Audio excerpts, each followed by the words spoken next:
Good morning, YouTube. Today we're going to talk about our business and how we're adapting to the current market environment. So are you recording all of the nefarious activities? If you're new to the channel, my name is Dan, and this is our dealership, NG Supercars. We have some pretty awesome cars for sale. We also work on cars. We do manual conversions on Ferraris, and we sell parts and services through our website, normalguysupercar.com.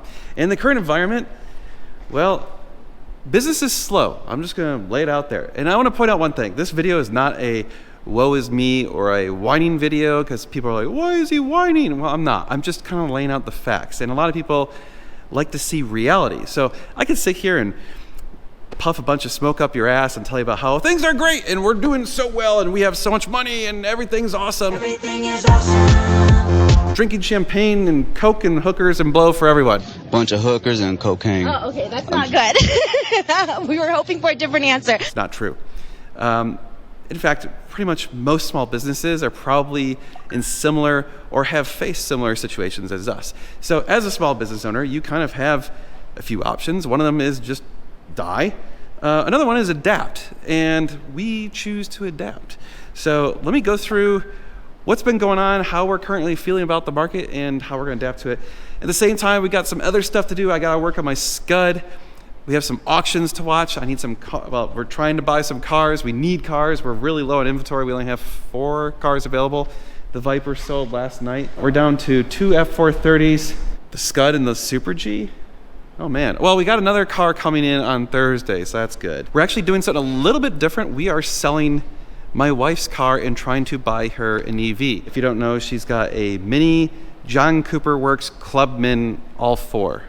It's a mouthful. We like the car. We're not in love with the car. It's not her favorite car of all time. That's kind of one of the things that Meg and I are doing to react to the current slow market is we decided to pare down some of our expenses. And one of the expenses we have is her car. It's not super expensive, but it's an expense. And well, if we sell her car and buy a slightly cheaper car, then we would have no car payment. And if we buy an EV, we have less maintenance, insurance is cheaper, no fuel costs, all that sort of stuff. So it just made sense financially for us to go to an EV because basically all she does is commute to and from work, to and from daycare, picking up and taking care of our kid, and running errands and other small stuff. In the entire time we've owned her Mini, have you ever gone an entire day and filled up the tank of gas, like a full tank of gas within a day? And she's like, no, never once. So EV is a perfect use case for her. I know a lot of people are like, oh, EVs, but actually I think they're really good for exactly this use case, like daily commuting, that sort of thing.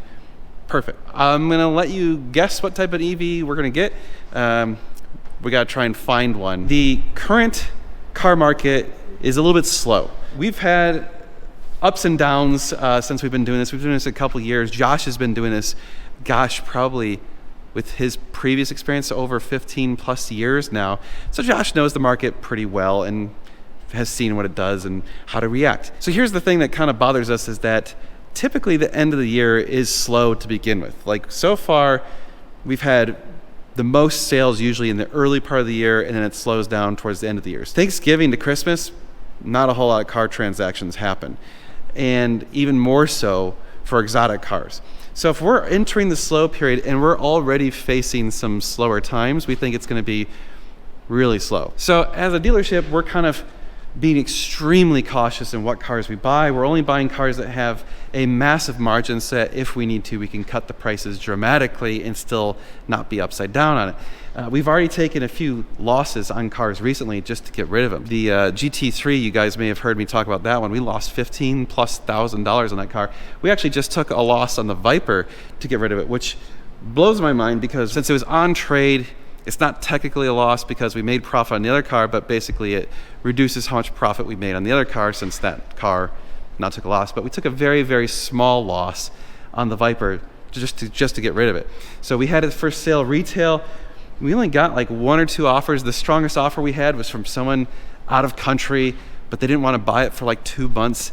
So that's not really practical. We can't keep a car for 2 months for someone. We decided, you know what, just cut the losses, get rid of it.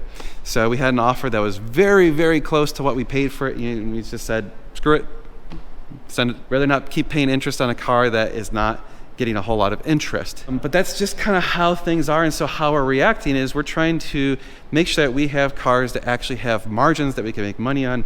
So that's one of the things that we are doing as a small company, is trying to make sure we're not in a position where we have a bunch of cars that we're upside down on. We don't want to be paying a bunch of interest and other payments and stuff on cars that aren't going to even make money, so we're just dumping good money after bad. So obviously we're trying to eliminate as many expenses as we can. We're trying to kind of just tighten up our belts a little bit. Another thing that we're doing is we just relaunched our website for parts. So we're trying to amp up some of the parts stuff because that doesn't really cost us anything up front. So yes, we have like hosting fees and whatever, but it's insignificant into the cost of running that side of the business. We got that going. We're going to try and start pushing parts, which, by the way, if you guys need some parts, go check out our website, normalguyssupercar.com, and use the code NGS10. It takes off 10%. A lot of the things that are in our store. Do appreciate when you guys support us. Keeps this going, keeps the lights on, right? We do appreciate that. So we've been working on that. We've been talking about, do we start adding parts for non-Ferraris? A while back, I kind of pared down the website to be only Ferrari parts. And that was because for a long time, it was just too difficult for us to maintain and stay out on top of all of the different products. At one point, the store had like 2,500 products in there. And every time one of the companies would change prices or do some update or whatever, it could take me days or even weeks to just get everything back up to date. And it became a huge pain in the butt. And at the same time, the vast majority of those products were products that we've never even sold or no one has any interest in buying from us. So it was like doing all this work for nothing. So we pared it down to just about 500 parts only for Ferraris. But now we have Nick on board. Nick's helping us with the website. We have other plans of how to grow that side of the business. So we're thinking maybe it's time to start expanding it into other brands. We've even talked about doing non-supercars, cars that have a larger market. So maybe that makes sense. Stuff like the Mustang, Camaro, Corvettes, BMWs. So stuff that you guys like. The reality is that's probably stuff that more of you guys own than the Ferraris and stuff like that. Now, yes, we have actual Ferrari owners that do watch these videos, but a lot of you don't own Ferraris, and just to be clear, there's nothing wrong with that. I still love all those cars too. I love Mustangs. They're still one of my all-time favorite cars. I know, crowd killers.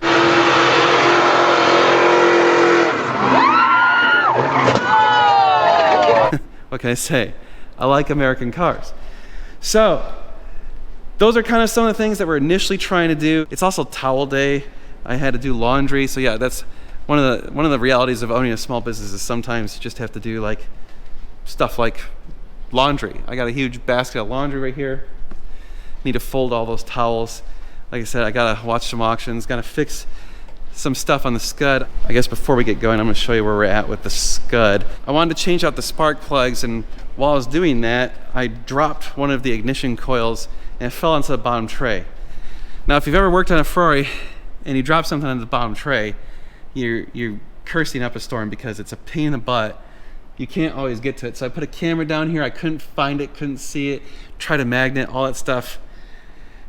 It just disappeared into the ether. So I had to remove the bottom tray just to get the stupid ignition coil back out. So I'll be able to get the ignition coil back in. The other thing I noticed is that the exhaust gasket cracked and it kind of chipped apart. So I'm gonna replace that. I want this car to be a good running condition before it goes. Here it is. Here's the ignition coil. So we'll get that back in, get the Scud back running. All right, let's sit down and take a look at the auction. Well, this sucks. I was trying to log into Manheim to go check out the auction, and like, due to technical issues, Manheim.com is currently experiencing an outage. And when I try and go sign in, I get a 404. Yay! So might not be buying anything today.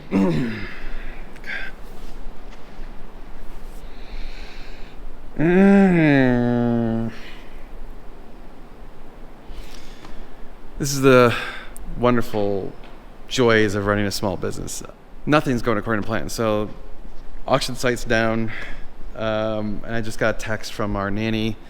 She's sick, so today's Tuesday. Tuesdays Megan works downtown. So I'm probably gonna have to go pick up my son, and that pretty much ruins any chance I have of doing anything at the shop today. So we'll see. I gotta figure out what's going on. I thought I'd show you what's going on. See this little donut right here? it's cracking apart. So that's kind of like the old school style of exhaust gasket on these cars. This side I put in one of the new ones. You can see it's like much better material, and they don't have the ability to break like that. So anyway, we gotta get this stupid thing out. But joys of having an exhaust that's a tight fit. We're gonna have to probably pull off the diffuser and everything else in order to get to that. So what should be like a 10-minute job is gonna turn into like a 3-hour job. All right, YouTube, got the exhaust fixed, new spark plugs, touched up a few things, replaced a few more bolts. I actually have a pending offer on this. It's not what I want. It's close though. It's above what all you lowballers have been asking by a lot, so I'm probably gonna take it. There was 2 other guys who were seriously interested, so I kind of reached out to them and gave them one last shot. And I think I'll give them to the end of the day, and if they don't come through, then I'll take this offer, just because it's one of those where it's like close enough, right? I'm not gonna cry over it. Like, right? It's time to let it go. I'm not gonna cry over like $2-3 grand less than what I really want. So whatever. Josh is finishing up the 360, so we converted this thing. He test drove it yesterday. It's driving great. I need to drive it still. I want to go drive it. Josh said it drives phenomenal, so I'm super excited to try it. Not only did the conversion, so I got new clutch, throwout bearing, pilot bearing, conversion, and he bought a Capristo exhaust on it. So yeah. So you guys saw that clutch in the other video. The clutch met its doom. That sucks. So that thing's gonna be a pretty badass car now. Rosso Scuderia, so added with the carbon seats. Super rare on a 360, but let's fire up the 430 and see if it sounds a little better. It kind of was like having a hard time starting sometimes, so not a hard time, it was doing the 430 thing where sometimes they just kind of wonk out on start. Here we go. And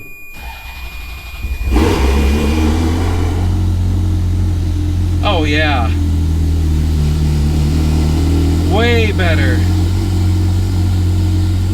Yeah, so it definitely needed new plugs. That's what was definitely an improvement. Yeah, it was like going brr, brr, brr, brr. Way better. So it just needed new plugs. All right, I'm happy with that. Dang it, I was just got a lane alert, so the auctions must be active again. But I tried to log in, and it's not letting me log in. Now I just get this. Account issue, call help desk. Great. Well, this is frustrating. So even though some parts of Manheim are working, it's still basically down, and they must have still gone on with the auction because I was able to get in sort of to the system and found out that 2 of the cars I was interested in bidding on today are already sold. So just dumb crap, right? Dumb, stupid crap. And one of the cars we were selling did not get enough, so boo. Rare moment, sitting down. Josh is doing paperwork. I decided to sit and just chill for a minute. I changed all the glue traps. So we've talked about our cricket problem. Those glue traps are clutch. They take out a lot of those bastards. Yeah, so I have to go pick up my kiddo from school or from daycare in a little bit. Nanny called out sick. Meg's working downtown. It is what it is. The joys of small business, right? You constantly like roll with the punches. If you don't, you're gonna die. All right, YouTube, gotta be quiet. Just put my little man down to sleep. He's taking a nap. That means I got like an hour and a half or so. Might edit some videos, take advantage of the fact that I'm actually home during the day. So edit some videos, gotta stay quiet. Oh yeah, Mo's outside. Let's see what Mo's doing. Oh yeah, he's living his best life right there. Look at that. Lazy bastard. You can probably hear lullaby songs or ABCs or whatever. I need him to be distracted for 10 minutes. I am making dinner. It's probably wrapping up the day. It's late. Didn't really get crap accomplished. Got a few things done. This is the life of being a small business owner. Thankfully, this doesn't happen too often. I don't get too many distractions, but yeah, today was not nearly as productive as I'd hoped, but you know, such is life. I'm sure many of you can relate. Yes, dual parenting as it is, shared responsibilities and all that jazz, modern families. kicking butt, trying to do dad stuff. But anyway, hope you enjoyed it. The plan is to kind of keep showing you guys some of the business stuff. Hopefully we can get out of this rut. I think it's going to be a while. I don't know if it's going to take a few months or more. Hopefully not. Hopefully it's just temporary, but I suspect it's not going to get better until January. That's my gut feeling. So that's why I'm kind of like planning for worse than that. So if it's better than that, great. That's always, how you need to operate your business is, plan for the worst. And then if it's better than the worst, then you're doing great. Check out NormalGuysSupercar.com. Buy some parts from us. We do appreciate the support. Check out ngsupercars.com if there's any cars of interest you'd like to buy from us. Send us an email, sales@ngsupercars.com. But that's it for this one. You guys are amazing. We'll see you in the next one. We're going to be doing a lot of cool car stuff. You're going to want to stay tuned. It's going to be sweet.